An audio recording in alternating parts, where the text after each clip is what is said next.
So on that note, privatization of prisons, people talk about it, it's not privatized in the state of Washington. Technically that's accurate. Functionally, that is absolutely not accurate. Every jail that I know of has done private contracts with international private prison corporation companies and service providers. So that it's an illusion that it's not privatized. Secondly, if you want to read vision, this is one of the reasons that the 2015 tax, I believe, didn't pass, and it's because Irene and I worked with a bunch of people inside the Restorative Community Coalition, and we wrote a vision for the future. This is called Stop Punishing Taxpayers, Start Rebuilding Community. This is full of links and ideas as to what we can do in Whatcom County after the jail tax fails. Part of the reason that the Incarceration Prevention Task Force, the Vera Institute, and those guys showed up is because we failed that tax in 2015, and everything that the Vera Institute has recommended so far, we already recommended in this report right here. And we already mapped out the problems that we have with the justice system. There are 5 very specific ways that this county can change it. The other part that I started to talk about when I remembered that I was supposed to have you speak is that when I did the research on what do they do with a county when they overbuild the jail and they can't fill it, the county oftentimes, and has historically done it in Florida, California, and possibly in Oregon, I don't know what the status on that jail is right now, they put it up for auction and they sell it out to the lowest bidder. So the CCA or the GEO Group, which is the Private Prison Corporations of America, will come in and they will bid on the property because they can buy it for pennies on the dollar. The taxpayers just paid to build the thing. We incurred the debt. They'll buy the real estate. It's on 40 acres in the county with a physical plan to build 2,400 bed jail on that property. Why do you suppose they did that? We're 15 minutes from the border on a civil defense highway. Add 2 and 2 together. The immigration detention center on the south side down in Tacoma is full. CCA or GEO Group has that contract. They need another facility. We taxpayers, in my considered opinion, will be on the hook to pay for that thing. We'll sell it out potentially to a private prison contracting company, and they will pay us revenue back on it. It'll be a deal for the county, and it'll bankrupt us citizens, and it will put our children either in the prison or to working inside the jail and justice system on the border of the United States. For minimum wage. And then the tax still stays? The tax, Yeah. we still owe the money. We still owe the debt, 30-year bond. but we'll get some money back technically from the CCA and the GEO, whoever buys it. Ironically, guess what? Those guys don't pay taxes to the US government, they're exempt. So, there you go. That's pretty depressing. Anybody have any, that ripple out over time? And how do people who once touched that justice system fail out of the system forever? You can't go back in. You can't come back to become a productive member of society today. 30 years ago, you could expunge your record maybe. 30 years ago, things might have been able to change. You could move to a different area. You could start fresh with a new group of people.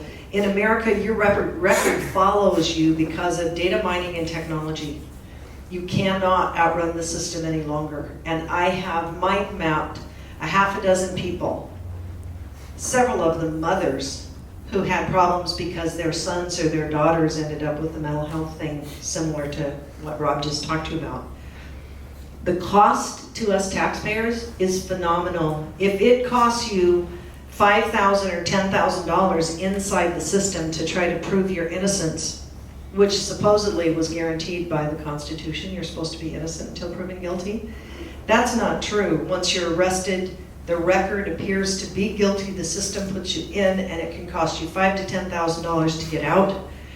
If you go through the system, it can cost your family another $30,000 to $50,000. If you lose your job, you can lose $250,000 to $500,000 in lost income because you can't get jobs.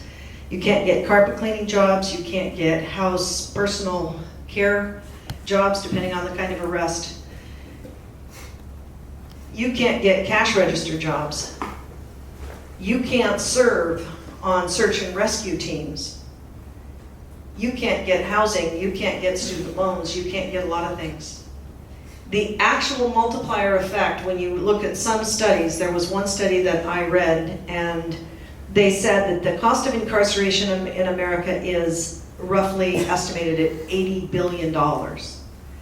But when this university did the secondary cost analysis, they said the real cost is about an 11 times factor. The real cost of incarceration when you add in social costs is $1 trillion.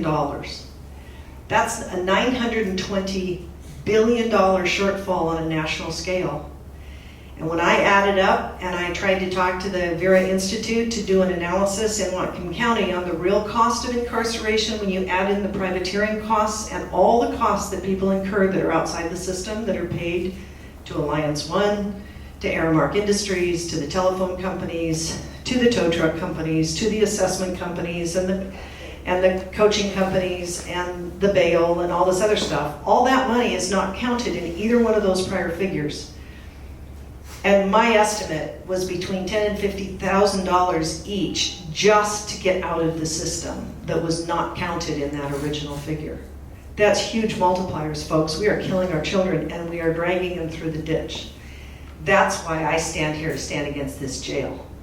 I stand here to stand against any more taxes going into a government system that is doing business with other private corporations and not disclosing the truth of what it's costing us. This does not work. And if we pass that jail tax in Whatcom County today, we will not be able to catch the runaway train. If we fail that jail tax, we can restore honor to our community. We can restore honor to our law and justice system. We can reverse it. The Vera Institute says so. They say it's a 30 to 50% reduction. If we implement justice reform inside the system, number one, that's not about the criminals, that's again about our system. The second one, we can do rehab, we can do restorative justice, we can do mental health, we can do cooperative housing, we can do homeless camps, we can do cooperative living, we can do cooperative jobs, we can do job re-education. All these programs exist out there, and there are high return on investment returns to us taxpayers. It takes a little bit of chutzpah, and it takes us voting no on this tax. That's what I have to say about that. Now,